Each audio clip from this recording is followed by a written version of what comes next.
이제 이스라엘 백성이 출애굽한 지 약 1년이 지났습니다. 1년이 지난 첫째 달에 광야에 있는 모세와 또 이스라엘 백성에게 하나님의 말씀이 임하죠. 오늘 1절에 보니까 애굽 땅에서 나온 다음의 첫째 달에 여호와께서 시내 광야에서 모세에게 말씀하여 이르시되라고 말합니다. 하나님은 그 모세와 이스라엘 백성들에게 이달 14째 날, 첫째 달 14째 날 14일이죠. 이 해질 때에 유월절을 그 정한 율례와 규례대로 지키라고 말씀하십니다. 이스라엘 백성이 애굽 땅에서 나오기 전 첫 유월절을 제정하실 때 이미 하나님께서는 이 날을 영원한 규례로 대대로 지키라고 명령하셨습니다. 그런데 하나님께서는 그 명령을 가나안 땅에 이를 때까지 그 유월절 지키는 것을 연기하시는 것이 아니라 광야에 있는 동안도 매년 정한 시기에 따라 그것을 지키라고 명령하고 계시는 것이죠. 이 광야는 여러분 절기를 지키기에 적합한 환경이 아닙니다. 오늘 1절에 굳이 시내 광야라고 하는 장소를 지금 재차 언급하며 강조하는 것은 그것을 우리에게 보여주기 위함이죠. 그럼에도 불구하고 하나님은 유월절을 반드시 지켜야 한다고 명령하셨고 이스라엘 백성은 말씀에도 보니까 이것을 규례대로 지키는 모습을 보게 됩니다. 열악한 환경과 불편한 어떤 상황들은 변명이 되지 않는 거죠. 하나님은 왜 이렇게 무리한 요구를 이 절기를 광야에서도 사막 한가운데에서도 반드시 지키라고 그것을 강요하고 계실까? 하나님이 좀 너무하신 것 아닌가?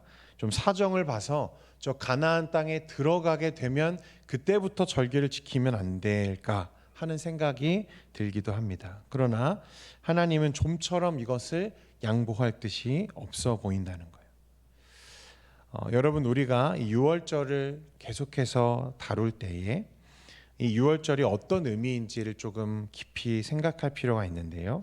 이 유월절은 우리 주 예수 그리스도의 대속적 죽음을 예표하는 가장 중요한 사건입니다. 사실 하나님은 이 유월절이라는 그리스도의 모형적 그림을 그리시기 위해서 이스라엘을 애굽으로 인도하신 거죠. 창세기 15장 13절과 14절에 보면 우리 같이 한번 읽겠습니다. 시작. 여호와께서 아브라함에게 이르시되 너는 반드시 알라 내 자손이 이방에서 객이 되어 그들을 섬기겠고 그들은 400년 동안 내 자손을 괴롭히리니 그들이 섬기는 나라를 내가 징벌할지며 그 후에 내 자손이 큰 재물을 이끌고 하나님이 아브라함과 언약을 맺으시며 쪼개어진 재물들 사이를 지나가신 후에 하신 말씀이 이것입니다. 내가 내 약속을 반드시 지킬 거야. 그런데 아브라함아 네가 알아야 할 것이 하나 있어. 언젠가 너와 네 후손들은 이방에 객이 되어서 400년간 살게 될 거야. 그리고 그곳에서 내가 그들을 건져내 구원할 거야 라고 말씀하고 계시죠. 그 상황을 재구성해 보면 사실 이스라엘을 애굽으로 인도하시고 그들을 400년간 그 안에서 조성케 하신 것이 무엇입니까? 하나님의 계획이죠. 그런데 왜 애굽에서 그들을 조성하시죠? 왜 약속의 땅, 하나님께서 아브라함을 인도하여 내신 그 약속의 땅에서 하지 않으시고 그들을 굳이 애굽으로 가게 하시고 그곳에서 400년간 노예로 살게 하셨는가? 하나님이 그렇게 하신 이유는 단 하나였죠. 그 백성들과 택한 자들에게 이 유일한 길, 오직 대속적 죽음을 통해서만 이루어지는 하나님의 구원에 대해서 알게 하시려고. 그러니까 저와 여러분에게 오늘 이것을 그림으로 보여주시려고 하나님은 그들을 애굽으로 인도하셨고 400년간 그 안에서 조성케 하셨다는 거예요. 그러니까 유월절을 우리에게 보여주시기 위해서 이스라엘을 어디로 인도하셨어요? 애굽으로 인도하셨다고 해도 틀린 말이 아닐 정도로 중요한 사건이 바로 이 유월절 사건이었습니다. 그러니까 이 유월절은 단순한 하나님의 절기의 의미를 넘어서 신구약 성경 하나님의 구속사를 관통하는 가장 중요한 핵심인 이 구원, 대속적 죽음을 통한 구원을 우리 하나님의 백성들에게 보여주는 연결 통로가 되는 것입니다. 하나님은 그래서 그것이 어디든지 또 어떠한 상황이든지 심지어는 광야나 사막과 같은 불편하고 어려운 환경이라 할지라도 무엇은 반드시 지키라? 유월절은 반드시 지키라고 말씀하고 계시는 거예요. 그것이 오늘날 내가 열어둔 유일한 구원의 길이라고 말씀하시는 것입니다. 유월절을 지키지 않는다는 것, 여러분 그것은 어떤 의미입니까? 하나님의 언약과 그 백성에서 끊어짐을 우리에게 의미하는 거죠.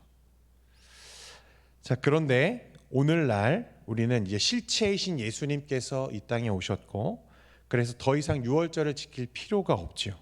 본편이 시작되면 예고편은 의미가 없는 것입니다.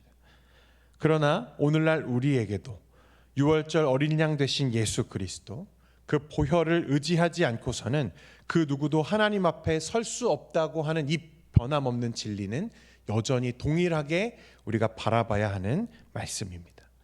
요한복음 14장 6절에 예수께서 이르시되 내가 곧 길이요 진리요 생명이니 나로 말미암지 않고는 아버지께로 올 자가 있다 했습니까? 없다 했습니까? 없다 했습니다. 또 히브리서 기자가 우리에게 이렇게 말씀하죠. 12장 2절에 믿음의 주요 또 온전하게 하시는 이 누구를 바라보자? 예수를 바라보자. 그러니까 유월절은 예수를 바라보게 하는 절기입니다. 오직 우리를 구원하시기 위해 이 땅에 오셔서 우리를 위해 대속적 죽음을 죽어주신 예수 그리스도를 바라보게 하는, 그래서 구약의 성도들은 이 유월절을 통해서 오실 메시아를 바라보고, 또한 이 하나님의 은혜의 시대를 살아가는 우리들은 오신 예수 그리스도를 그 십자가를 통해서 바라봄으로 하나님의 구원을 얻게 되는, 이 하나님의 단 하나의 진리를 연결하는 것이 바로 이 유월절이었습니다. 광야에 있던 이스라엘 백성들은 아마 힘들었을 거예요. 여러분 200만 명이 넘는 그 큰 민족이, 내일 제가 새벽에 사진을 하나 보여드릴게요. 얼마나 많은 인원인지. 그 많은 인원들이 그냥 먹고 자고 그냥 이동하고 사는 것조차도 굉장히 불편한 그 광야에서 절기를 지키기 위해 준비하는 것이 얼마나 불편한 일이었겠습니까? 그러나 그게 불편하고 안 불편하고의 문제가 중요한 게 아니라, 여러분 그것은 우리의 영원한 생명과 관련되어 있는 일이기에 하나님은 오늘 그렇게 명령하십니다. 그런데 이제 그 모세의 명령대로 이스라엘 백성들이 유월절을 지키죠. 한 가지 문제가 생겼어요. 한 무리의 사람들이 모세를 찾아왔습니다. 그리고 한 가지 사실 때문에 그에게 탄원하는데 6절과 7절 말씀 우리 같이 한번 읽겠습니다. 시작. 그때 사람의 시체로 말미암아 부정하게 되어서 유월절을 지킬 수 없는 사람들이 있었는데 우리가 사람의 시체로 말미암아 부정하게 되었거니와 우리를 금지하여 이스라엘 자손과 함께 정한 기일에 여호와께 헌물을 드리지 못하게 하심은 어찌함이니까. 말씀해 보니까 이 절기의 기간에 시체로 인해서 부정하게 되어서 절기에 참여하지 못하게 된 사람들이 모세에게 찾아와서 호소합니다. 기억하시겠지만 이 시체를 만진 건 부정한 자이기 때문에 진영 안에 들어올 수 없게 하셨죠. 그 부정함이 정결한 규례를 통해서 다시 회복되기 전까지는 진영 안에 있지 못했습니다. 또 그래서 그 즈음에 시체로 인해서 부정하게 된 자들이 이 여호와의 명령 유월절 절기를 지키지 못함에 대해서 걱정하며 찾아오는 거예요. 왜 걱정하죠? 유월절을 지키지 않으면 하나님이 뭐 한다고 말씀하시죠? 끊어진다고 말씀하셨어요. 그러니까 이 두 가지의 어떤 규례가 지금 상충되는 어떤 상황인데, 이렇게 되어서 내가 유월절을 지키지 못했는데 그럼 어떻게 해야 됩니까? 라고 모세에게 묻고 있는 것입니다. 모세가 내가 하나님께 물어볼게 라고 말하죠. 그리고 하나님께서 어떻게 하시냐면 그들에게 그렇다면 그 첫째 달 14째 날에 너희가 유월절을 지키지 못했다면 어떻게 해라? 다음 달 둘째 달 14째 날에 반드시 그들에게 이 유월절을 지키게 하라고 명령하십니다. 그들조차도 이런 어떤 작은 어떤 그 소동조차도 예외가 되지 않고 그 누구도 제외되지 않도록, 이 하나님의 그 구원의 축복 속에서 제외되지 않도록 하나님은 이 대안을 그들에게 주시고 계시죠. 어떤 사람들은 이 첫째 달에 드리지 못하면 둘째 달에 드리라는 이 자비로운 대안이 어떻게 보면 그 유월절의 굉장히 중요함과 특별함을 조금 퇴색시키는 게 아닌가, 그렇게 말하는 사람들도 있습니다만 사실 하나님의 이러한 대안은 그것을 퇴색시키기보다는 그 유월절이 너무나 중요하기 때문에 이스라엘 공동체의 정체성과 소속감은 오직 이 유월절을 지키는 것으로 확인될 수 있기 때문에 하나님은 그렇게까지라도 유월절을 반드시 지키라고 우리에게 명령하심으로써 이 유월절이 얼마나 중요한지를 다시 한번 강조하고 계시는 거예요. 성도 여러분, 그렇기 때문에 우리가 반드시 이 말씀 속에서 확인해야 할 것은 다른 길, 다른 대안은 있다, 없다는 것을 기억하시기 바랍니다. 구원 얻을 다른 이름을 우리에게 주신 일이 없다는 거예요. 하나님은 어떻게 해서라도 이 유월절에서 너희가 끊어지지 마라, 벗어나지 마라, 이것에서 벗어나면 안 돼라고 말씀하고 계시는 거예요.